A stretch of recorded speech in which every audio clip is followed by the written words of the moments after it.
Ukraine में परमाणु संयंत्र में आग की लपटों और गोलीबारी की तस्वीरों ने दुनिया को दहला दिया। इससे रेडिएशन फैलने का खतरा भी मंडराने लगा। हालांकि जानकारों के मुताबिक अभी तक परमाणु प्लांट से रेडिएशन नहीं फैला है। इसके बावजूद रूस और यूक्रेन जंग ने दुनिया की परमाणु चिंता और बढ़ा दी है। ये तस्वीरें यूरोप के सबसे बड़े परमाणु संयंत्र ज़ैपोरिज़िया न्यूक्लियर प्लांट की हैं, जो यूक्रेन के एनहोदार शहर में है।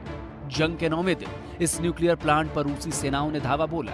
तस्वीरों में न्यूक्लियर प्लांट पर हुए हमले को भी देखा जा सकता है। इस हमले के बाद प्लांट के एक हिस्से में आग लग गई, जिससे पूरी दुनिया कई घंटों तक परमाणु खतरे के साए में आ गई।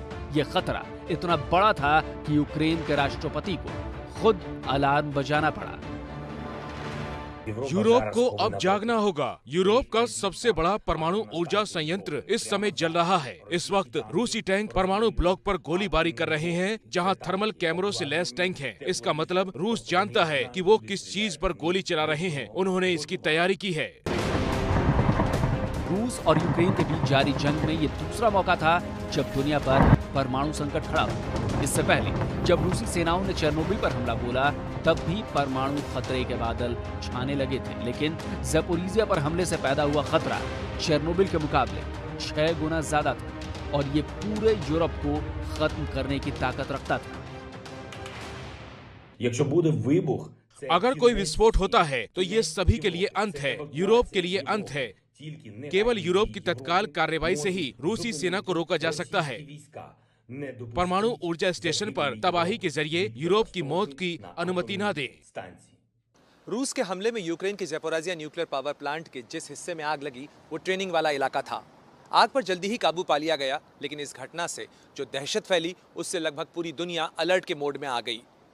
फौरन रेडिएशन के स्तर की जांच की गई और साथ ही अंतर्राष्ट्रीय परमाणु ऊर्जा एजेंसी को बयान जारी कर इस मामले पर स्थिति स्पष्ट करनी पड़ी।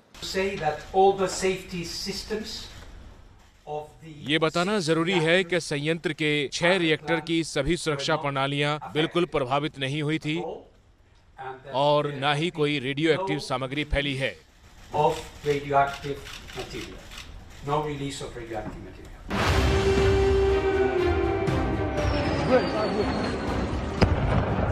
रूस और यूक्रेन की जंग शुरू होते ही दुनिया परमाणु खतरे के साए में आ गई, क्योंकि पहले तो रूस के राष्ट्रपति ने अपने परमाणु कमांड को एक्टिव होने का ऑर्डर दिया और फिर रूस के विदेश मंत्री ने परमाणु धमकी देने में देर नहीं की। सब समझते हैं कि तीसरा विश्व युद्ध केवल परमाणु हो सकता है, लेकिन आप इस पर ध्यान दें कि परमाणु युद्ध हमेशा पश्चिमी राजनेताओं के दिमाग में ही घूमता है। यूक्रेन में खाली और बंद पड़े परमाणु संयंत्र युद्ध के कारण बहुत बड़ा खतरा बन चुके हैं, क्योंकि युद्ध के दौरान हो रही बमबारी या मिसाइल ने अगर किसी परमाणु संयंत्र में धमाका कर दिया तो इसकी कीमत पूरी दुनिया को चुकानी पड़ेगी। लेकिन खतरे का सबब सिर्फ ये परमाणु संयंत्र ही नहीं है, बल्कि खुद परमाणु शक्ति संपन्न देश रूस भी है, जो लगातार परमाणु युद्ध की धमकी दे रहा है। मैं रक्षा मंत्री और जनरल स्टाफ के प्रमुख को रूसी सेना के निवारक बलों को लड़ाकू स्टैंड बाई ड्यूटी के हाई अलर्ट मोड पर स्विच करने का आदेश दे रहा हूं। हालांकि आज के दौर में किसी देश का परमाणु बम से हमला करना लगभग नामुमकिन है, लेकिन पुतिन बार बार परमाणु हमले की धमकी दे रहे हैं। हालांकि एक्सपर्ट्स का मानना है कि इसके पीछे उनकी कूटनीतिक चाल छुपी हुई है। पुतिन पश्चिमी देशों को डराकर अपनी बात मनवाना चाहते हैं और वो E2D डॉक्ट्राइन पर काम कर रहे हैं। E2D का मतलब है एस्केलेट टू डी-एस्केलेट, यानी दुश्मन को समझौते पर मजबूर करना। इसके साथ ही वो परमाणु धमकियों से यूक्रेन पर हथियार डालने का दबाव भी डालने की कोशिश कर रहे हैं। साथ ही ये नेटो और अमेरिका को दबाव में रखने की भी रणनीति है।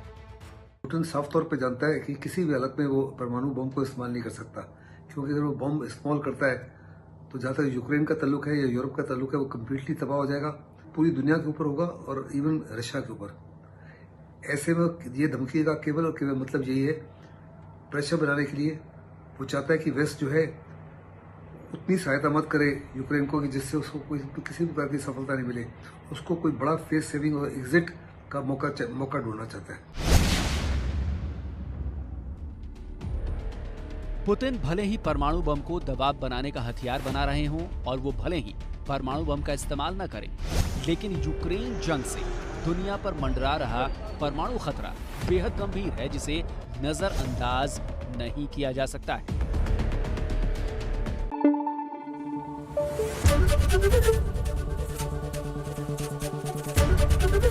एबीपी न्यूज आपको रखे आगे।